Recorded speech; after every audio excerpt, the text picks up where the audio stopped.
नमस्कार दोस्तों।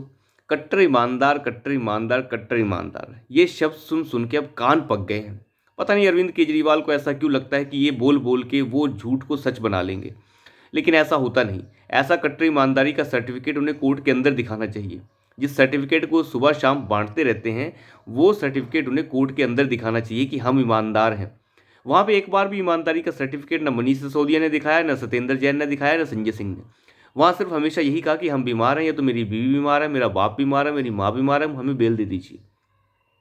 पर ये ड्रामा चला नहीं। लेकिन जब मनीष सिसोदिया ने बेल मांगी, एक रेगुलर बेल की मांग उन्होंने की, तो सुप्रीम कोर्ट ने कल उसे खारिज कर दिया और कहा कि 338 करोड़ के जो तार हैं वो आपके साथ जुड़ते हैं, आपको बेल नहीं मिल सकती।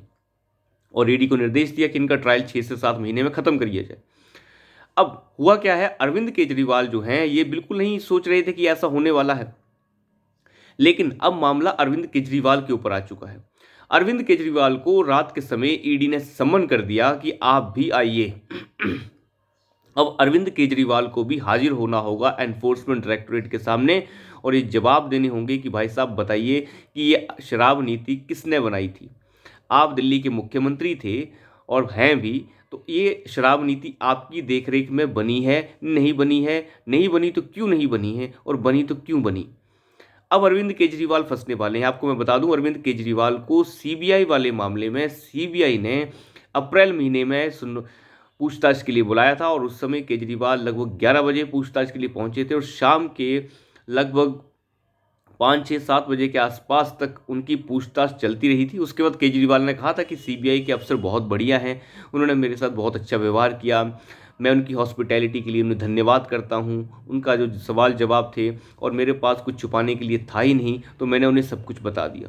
तो वही चीज़ अरविंद केजरीवाल साहब आपको एनफोर्समेंट डायरेक्टोरेट के सामने भी करनी है। आपके पास छुपाने के लिए कुछ है नहीं, आपको जे पास जो भी सच है आप बता दीजिए, क्योंकि आप तो कट्टर ईमानदार हैं। लेकिन आपको वहाँ ये बताना होगा कि जब आप मुख्यमंत्री हैं तो शराब नीति तो आपकी देखरेख में बनी होगी, और ये कहेगा कि नहीं, मेरी देखरेख में नहीं बनी। लेकिन एनफोर्समेंट डायरेक्टोरेट जो है ऐसे सवाल कम करता है। एनफोर्समेंट डायरेक्टोरेट के ज़्यादा सवाल जो हैं पैसे से रिलेटेड, मनी लॉन्ड्रिंग से रिलेटेड होते हैं, क्योंकि ईडी ने जो सम्मन भेजा है केजरीवाल को, वो भी मनी लॉन्ड्रिंग के अंतर्गत ही भेजा गया है। अब प्रिवेंशन ऑफ मनी लॉन्ड्रिंग का मामला है, तो मनी लॉन्ड्रिंग की बात होगी। एनफोर्समेंट डायरेक्टोरेट वहाँ पूछेगा कि आपको ये नहीं पता कि आपकी सरकार जो चला रहे थे या चल रही थी, जिसके मुखिया आप थे, उन्हें ये नहीं पता चला कि नई आबकारी नीति आने से इतना घाटा जो है सरकार को हो रहा था। अगर नहीं पता चला तो आप क्या कर रहे थे। आम आदमी पार्टी के आप सर्वोपरि हैं, सब कुछ उसके हैं। तो आम आदमी पार्टी के जब खाते में ये पैसा आ रहा था और आपके नेताओं के पास पैसा आ रहा था, तो आप कहाँ थे। क्योंकि अरविंद केजरीवाल इतना चालाक आदमी है, वो सीधा इस केस में इन्वॉल्व ही नहीं है। ना तो वो किसी मंत्रालय का मंत्री है, ना तो वो किसी कैबिनेट नोट पे साइन करता है। हालांकि मनीष सिसोदिया बार बार कह रहा है कि ये पूरी की पूरी नीति जो हमने लाई, ये पूरे के पूरे कैबिनेट ने लाई थी, ग्रुप ऑफ मिनिस्टर्स का डिसीजन था, मेरा अकेले का नहीं था। लेकिन उस ग्रुप ऑफ मिनिस्टर्स में केजरीवाल नहीं होता है, अगर होता है तो साइन नहीं करता है। तो दिक्कत वो है। और अब शुरू होगा आम आदमी पार्टी के टूटने का सिलसिला शुरू, क्योंकि अरविंद केजरीवाल को लगता है कि ऐसा नहीं होगा, लेकिन ऐसा होगा। मनीष सिसोदिया अब अंदर ही अंदर टूट चुका है, और संजय सिंह के टूटने के पूरे चांस है, क्योंकि ऐसे गुंडई लठैत और ये जो जितने भी आप कह सकते हैं कि एक गाली गलौज बाज जो लोग होते हैं, वो जल्दी टूट जाते हैं, उन्हें ज़्यादा वक्त नहीं लगता। और मनीष सिसोदिया तो वैसे ही आप कह सकते हैं टकला आदमी है, उसके बस का कुछ है नहीं। आम पत्रकार था, बड़े बड़े मंत्रालय दे दिया, 18 मंत्रालय संभालने वाला। आज तक मैं नहीं मानता कि भारत के इतिहास में कोई प्रदेश का मंत्री रहा हो। लेकिन अब पार्टी टूटेगी, अब पार्टी टूटेगी, और ये बिल्कुल तय हो गया है, क्योंकि आतिशी मार्लेना से लेकर सौरभ भारद्वाज केजरीवाल से पहले अंदर जाएंगे, और ये पार्टी टूटना अब तय हो चुका है। क्योंकि ये पार्टी अब आगे और चल नहीं सकती। केजरीवाल अगर अंदर गए और अगर चीफ मिनिस्टर की पद खाली हुआ, तो वहाँ पे केजरीवाल की बीवी को बैठना होगा। अगर वो नहीं बैठी तो ये पार्टी टूट जाएगी, और ये बिल्कुल तय हो चुका है। वहाँ पे भगवंत मान भी परेशान है कि कैसे लोगों के साथ अपना माथा लगा लिया, वो पल्ला झाड़ रहे हैं, पल्ला खींच रहे हैं।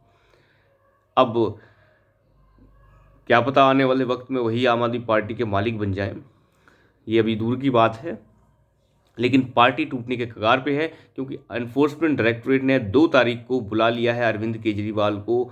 आप पूछताछ के लिए आ जाइए, और सम्मन आपको भेज दिया है, तो अब आपका स्वागत है। और ये पहली बार होगा कि एनफोर्समेंट डायरेक्टरेट के सामने अरविंद केजरीवाल पेश होंगे।